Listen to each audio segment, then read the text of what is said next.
Last week we were talking about the concept of Final Fantasy 11 Vana'diel being merged in with Final Fantasy 14, and so I've gathered a handful of comments that I'd like to kind of jump in here with Chris.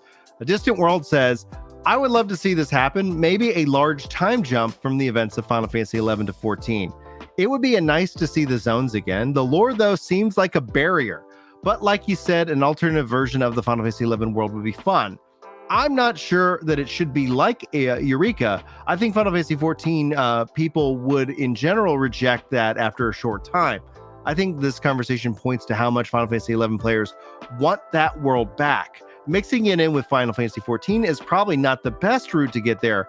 A remake, I think, would be the best path forward. Then Sword Hunter says, use the bicolored gems as Beastman seals and add some Final Fantasy 11 based trials. Otherwise, just hit us up with the Orchestrion scrolls and glam. And for your knowledge, how it worked is that by killing monsters, you get occasional Beastman seals, and you could use those seals to unlock basically trial fights, where in 14, you can just go into the fight.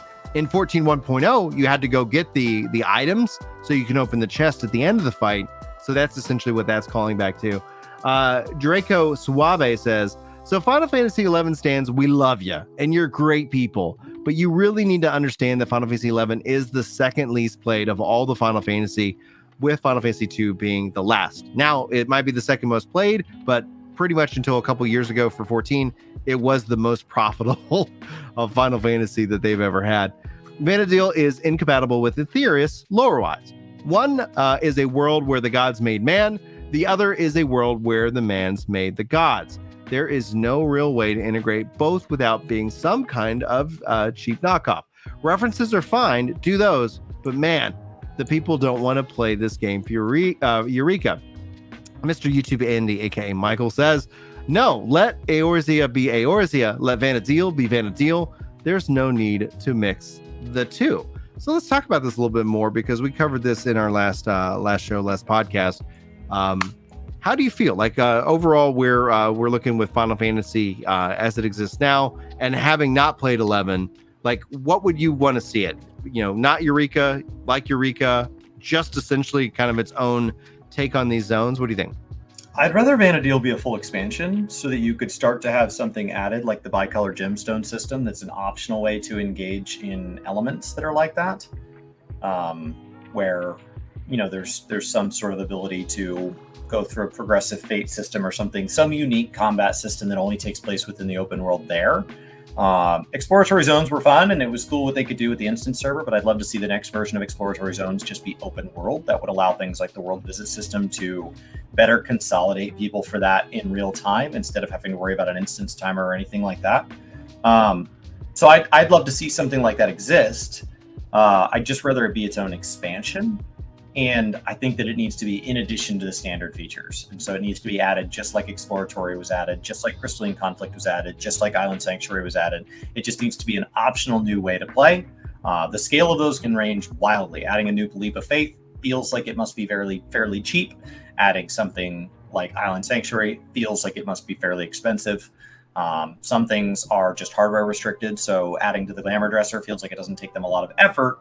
It's just whether the hardware can support it. So as they talk about like server upgrades and stuff like that, that's what makes the next stage of that logical.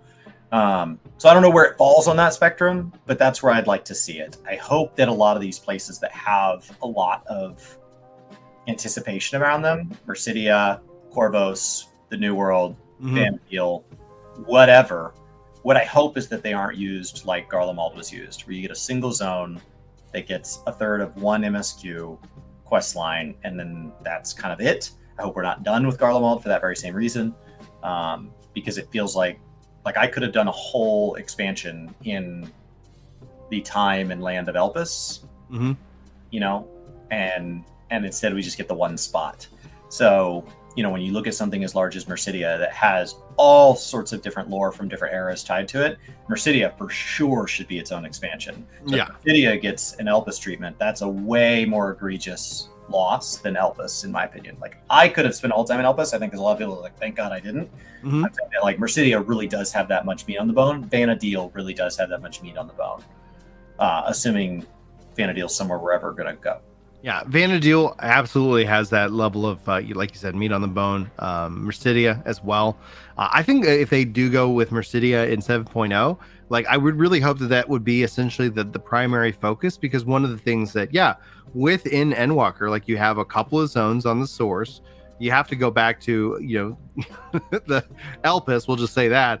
You end up jumping around quite a bit. And so it feels like you are doing a lot of traveling where, like originally, like especially with the Neorzia, like it felt all like as a part of the same biome and zone, and everything is more connected. Now, because of how the scale of the game has grown, even going back to the sword, like even going back to the first, like that feels like its own thing. It's separate, it's not necessarily tied too much to the story and the world and the characters that you're dealing with so much. So having them kind of focus in on like Mericidia would be really interesting. I think if they were to do, like, I go back and forth with, especially with Vana'diel, is that would it be interesting to see it as its own shard? Like, hey, it's it's a part of this system that is also like, a reflection of the source, but not necessarily the new world, not necessarily like directly involved in that conflict, because we've already seen changes that, when you look at the Blue Mage comes from the new world, but the lore of Blue Mage in Final Fantasy 11, it comes from the East, so it's like, well, is obviously it would be its own thing. I don't think based off the lore alone with the theorists would it make sense to have it directly reflect itself in that nature. But I think it'd be really fascinating. It could be something really interesting, let alone the universe and other planets, right? Like when you think about Endwalker, we went to the end of the universe, like there's so many different things that they've done in decisions they've made. Like there's still a wide range in universe and space travel and things like that they could choose to use in unique and interesting ways.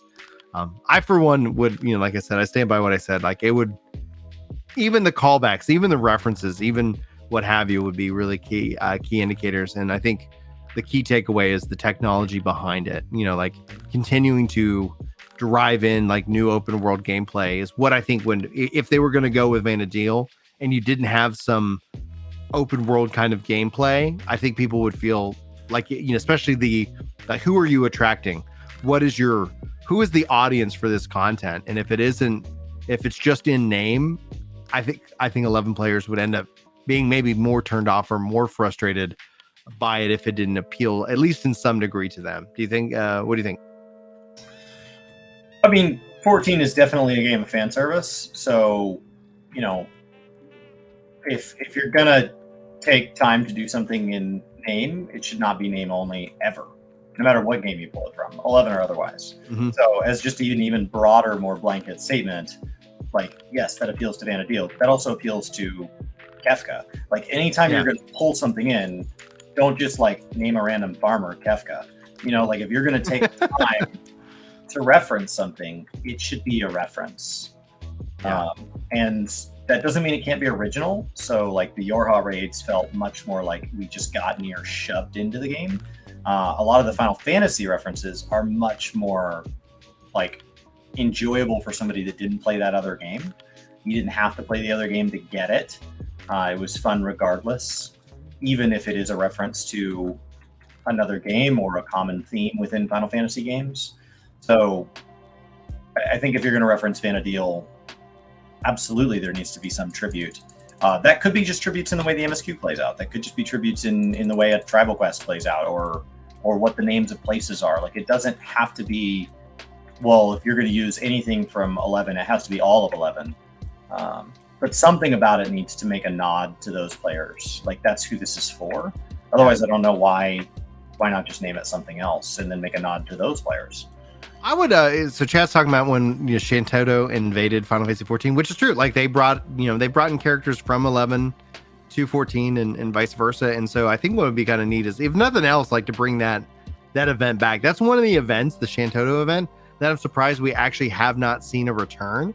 And I'm wondering, and I'm kind of surprised we haven't. Yes, there was a time, there is another Final Fantasy 11 event that wasn't the Shantoto event where, and that was completely different. And so, like, I feel like we just had an 11 event. Like there was, but it's not the same. There's been 2 11 events. There's been the 13 event.